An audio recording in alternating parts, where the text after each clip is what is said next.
Crime की दुनिया की बहुत सारी कहानियां मैंने आपको सुनाया है और आप बहुत सारी कहानियां कहीं और से सुने भी होंगे, लेकिन आज जो कहानी मैं आपको सुनाने वाला हूं, ये सुनने के बाद आप भी कंफ्यूजन में पड़ जाइएगा कि इस पूरी वारदात में दोषी कौन है और कौन बेगुनाह है। तो जुड़े रहिएगा इस वीडियो के साथ। नमस्कार, आदाब, सलाम, सत श्री अकाल। मैं हूं विकास वैभव और आप देख रहे हैं क्राइम प्लेस। ये घटना पाकिस्तान का है। पाकिस्तान में एक मध्यम वर्गीय परिवार है। उस परिवार में फातिमा नाम की एक लड़की है। फातिमा का बगल में ही रहने वाले सरफराज से प्यार हो जाता है। सरफराज भी फातिमा से बेहद प्रेम करता है और दोनों की उम्र 20, 21, 22 के आसपास ही होगा। दोनों शादी के योग्य हो गए थे, चुप चुप के मिल रहे थे, इधर उधर जा रहे थे, घूम रहे थे। तो एक दिन फातिमा बोलती है कि छुप छुप के मिलने से अच्छा है कि हम दोनों शादी कर लेते हैं। फातिमा भी उसी जाति से थी जिस जाति से सरफराज था। सरफराज बोलता है कि देखो, भाग कर शादी करना मुझे अच्छा नहीं लगता है। तुम भी अपने घर पे बात करो, हम भी अपने घर पे बात करते हैं। प्यार से रिश्ता होगा, पूरे रीति रिवाज के साथ दोनों शादी करेंगे। फातिमा अपने घर पे बात करती है, लेकिन घर वाले नहीं मानते हैं, क्योंकि जब आप प्यार करते हैं ना, तो आपको पता चलता है कि हमें कोई नहीं देख रहा है और किसी को भनक भी नहीं है हमारी प्यार के बारे में। लेकिन देखने वाले देख लेते हैं, समझने वाले समझ लेते हैं और सबको पता चल गया था कि फातिमा और सरफराज एक दूसरे से प्यार करते हैं। इसीलिए फातिमा के घर वाले नहीं चाहते थे कि फातिमा का सरफराज से शादी हो, लेकिन सरफराज फातिमा से बेहद प्रेम करता था। सरफराज अपने घर वाले को मना लेता है, लेकिन फातिमा अपने घर वाले को मनाने में असमर्थ हो जाती है। दोनों पहुंच जाते हैं थाने में और एक दूसरे के साथ शादी करने लगते हैं, क्योंकि इन्हें डर था कि फातिमा के घर वाले कहीं हमें परेशान न करें। फातिमा के घर वाले भी थाने में पहुंच जाते हैं और विवाद बढ़ जाता है। पुलिस वाले वहां पे समझाते हैं दोनों पक्ष को और कहते हैं कि लड़का भी उसी जाति से है, लड़की भी उसी जाति से है। जब दोनों एक दूसरे से प्रेम करते हैं तो क्या दिक्कत है, शादी करवा दीजिए। लेकिन फातिमा के माँ और पिता एग्री नहीं थे। वो बोलते हैं कि शादी करें, हमें कोई दिक्कत नहीं है, लेकिन जिस दिन ये शादी कर लेगी उस दिन से मेरा दरवाज़ा इसके लिए बंद हो जाएगा। और वो डिसीजन लेती है कि मैं सरफराज के साथ जिंदगी बिताऊंगी। सरफराज के साथ चली जाती है और एक शादी समारोह होता है, जिस समारोह में सभी लोग आए थे, सरफराज के दोस्त यार, सब कुछ एकदम पूरा एकदम मजे मजे में बीत रहा था। लेकिन कमी थी तो फातिमा के घर वालों की। फातिमा के घर वाले नहीं आए थे, ना ही उसके रिश्तेदार आए थे। देखें तो फातिमा के घर से कोई नहीं आया था। फातिमा की एक मौसी आई थी जो फातिमा से बेहद प्रेम करती थी, तो वहीं आई थी और फातिमा के शादी में झूम झूम कर शादी में पूरा परिवार डांस किया था, यानी कि मौसी जी का पूरा परिवार। लेकिन फातिमा के मम्मी पापा नहीं आए थे।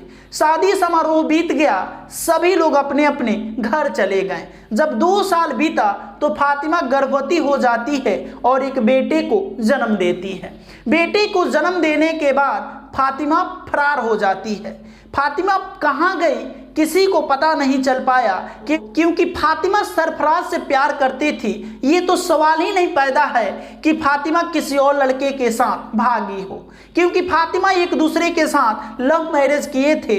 तो सरफराज जाके थाने में गुमशुदा की रिपोर्ट लिखवा देता है। सरफराज को शक था कि फातिमा के परिवार वाले ही कुछ किए हैं और फातिमा के साथ ऐसा कुछ ना कर दें जिससे मेरे बच्चा अनाथ हो जाए।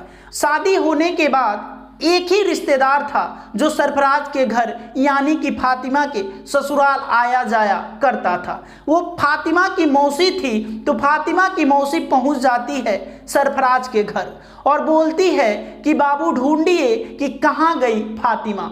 लेकिन वो कहाँ ढूंढे बेचारा, उसे तो पता नहीं था कि आखिर मेरी फातिमा इस धरती पे है भी या नहीं भी।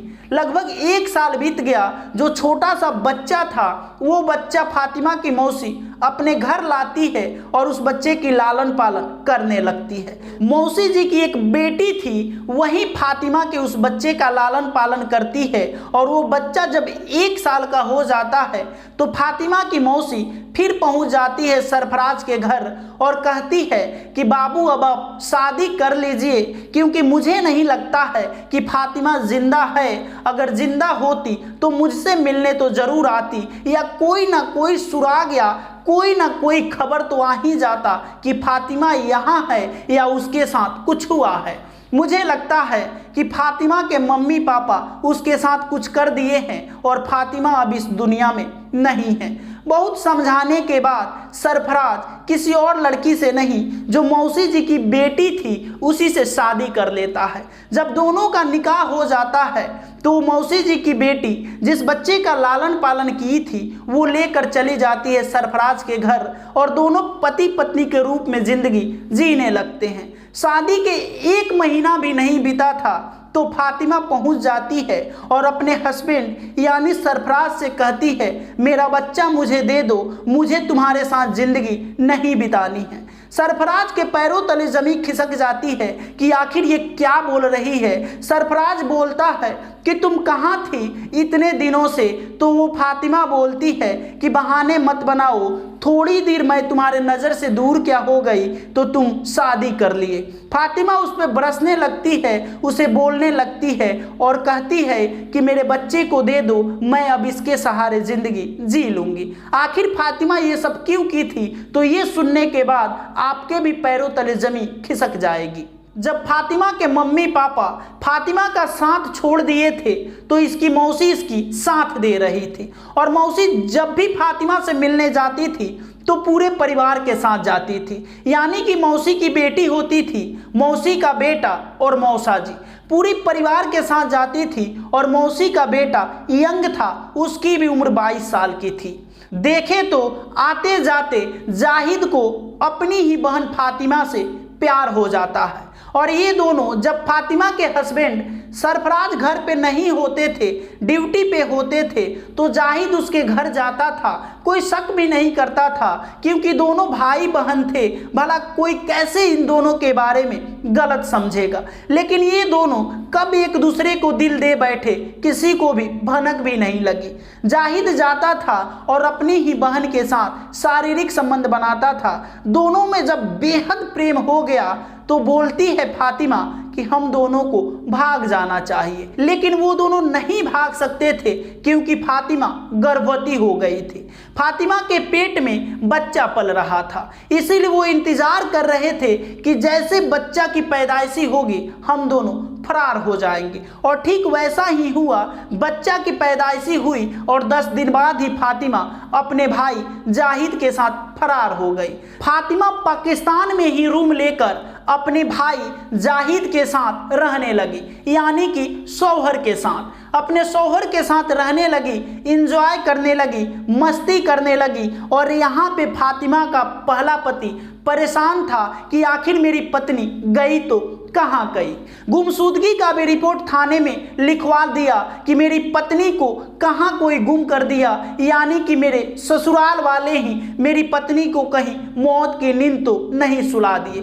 कई तरह की बात उसके दिमाग में चल रहा था, लेकिन उसे क्या पता था कि मेरी पत्नी किसी और को दिल देकर उसके साथ फरार हो गई है। जब बच्चा 1 साल का हो गया और उसकी शादी कहीं और हो गई, यानी कि उसकी मौसी की बेटी से शादी हो गई सरफराज की, तब फातिमा आती है और अपने बच्चे की मांग करती है। ये मैटर कोर्ट में चला गया और कोर्ट इस मामले की जांच करने लगी। जब उस बच्चे का डीएनए टेस्ट हुआ तो पता चलता है कि ये बच्चा सरफराज का नहीं जाहिद का है। अब समझ में नहीं आ रहा है कोर्ट को कि अब किसको बच्चा दें और किसको ना दें, क्योंकि ये जो बेचारी यानी कि मौसी की बेटी इस बच्चे की लालन पालन करके इसे बड़ा की है और फातिमा इस बच्चे को जन्म दी है। और बेटा यानी कहें तो वो बेटा जाहिद का है, सरफराज का नहीं है, क्योंकि डीएनए टेस्ट का रिपोर्ट बता रहा है कि ये बेटा जाहिद का है, सरफराज का नहीं है। अब आप ही बताइएगा इस पूरी वारदात में दोषी कौन है और आखिर उस बच्चे का हकदार कौन होना चाहिए और कोर्ट किसे बच्चा दे, आप कमेंट बॉक्स में जरूर बताइएगा। नमस्कार, चैनल को सब्सक्राइब कर लीजिएगा। यही है आज की कहानी। कल रात्रि मिलेंगे 7 बजे किसी और नई कहानी के साथ। जय हिंद।